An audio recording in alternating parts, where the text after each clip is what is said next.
Hey there, I'm Rodrigo, and it's my pleasure to welcome you to this Real Python course on how to use Codex CLI to enhance your Python projects.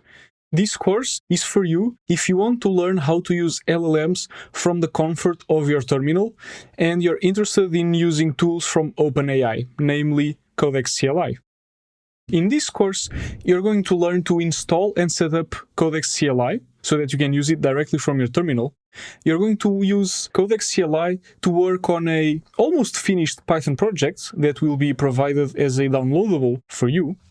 You'll learn about the Codex CLI plan mode and its advantages, and you'll also implement and refine features in your Python project without writing a single line of code, because you'll be using natural language instructions.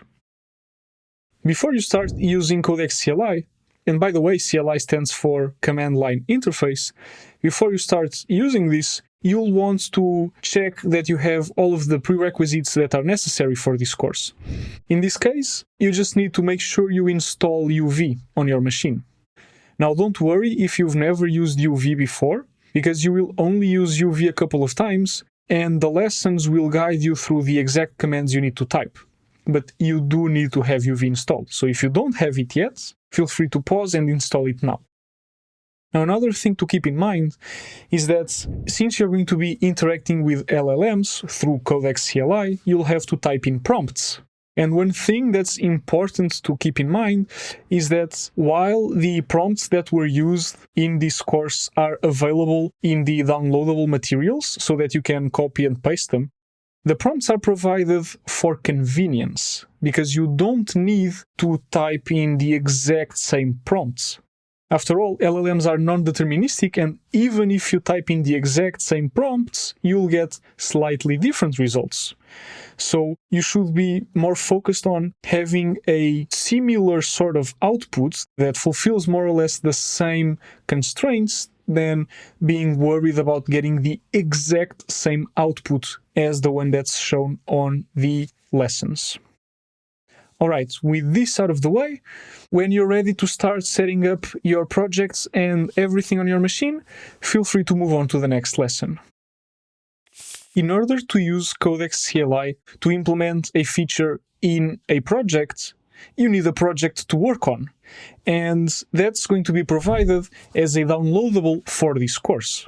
So there's a project called RP Contacts that you will want to download, and after you download it, you will want to cd into the folder RP Contacts.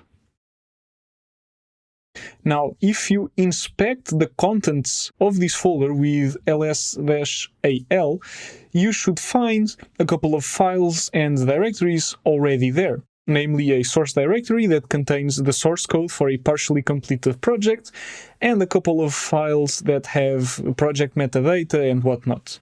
This Python project is managed by UV. That's why in the intro lesson, UV was mentioned as a prerequisite. So assuming you followed the installation instructions and that you have UV installed, you can now try to run the app from the project. And to do that, you just type UV space run space RP contacts. And once you press enter, UV will automatically set up a virtual environment, it will install the dependencies for this project, and it will open a TUI, a text user interface like the one you see on the screen. Now, this TUI is supposed to help you manage your contacts. So this is a contacts book app that was built with Textual and Python. And you can press the Add button on the top right corner of the interface, and when you do, it opens a modal screen where you can create a contact. For example, you can just fill in this with some random information and an example.example.com. And then you can, for example, use your keyboard keys. You can press tab twice and then enter to create the contacts. So this is what the interface looks like. And it will list all of the contacts you create. Now, the thing is, the buttons delete and clear all that are also shown on the right, those are there in the user interface, but they do not work yet. If you highlight the contact you create and you press the button delete, it does not delete the contact. And if you try and click the button clear all, it also doesn't clear all of the contacts. And this is precisely the feature that you will implement in this course. Now, to exit the app, you will want to press Q. to open a confirmation dialog, and then you press yes to quit the app. So this lets you test that you are able to download everything and that you've set up the environment correctly. What you also need to do is initialize a GitHub repository at the root of the project. The reason being, you're going to use Codex CLI to work in this project, which means LLMs will change your code. And you never know if the changes that the LLM makes are good or not. So having a GitHub repository and frequently committing the current changes in your repo makes it easy to roll back any unwanted changes or any bad changes that the LLM makes. So to initialize a repository, you can type git init dot, and then you can type git add dot to add everything in the directory. You already have a useful .gitignore file, so you can confidently add everything, and then what you'll want to type is git commit -m first commit.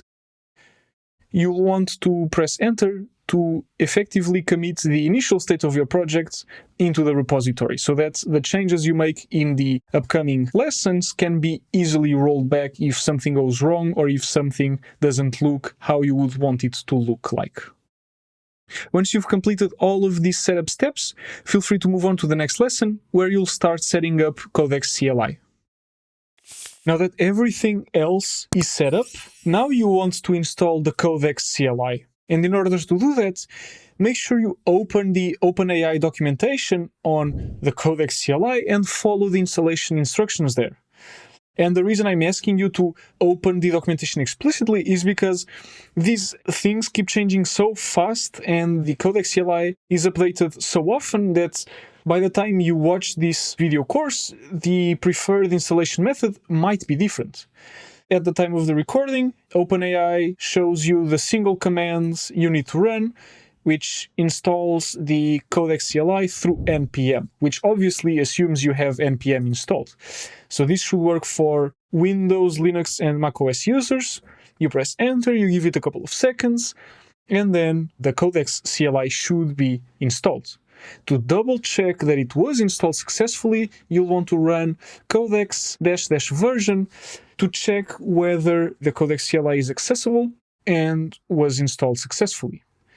The version 0.106 is the most recent version. Again, at the time of this recording, the Codex CLI is updated so often that by the time you install it and you watch this, you'll be in a more recent version of the Codex CLI. The next step is setting up authentication so that Codex can access your OpenAI account.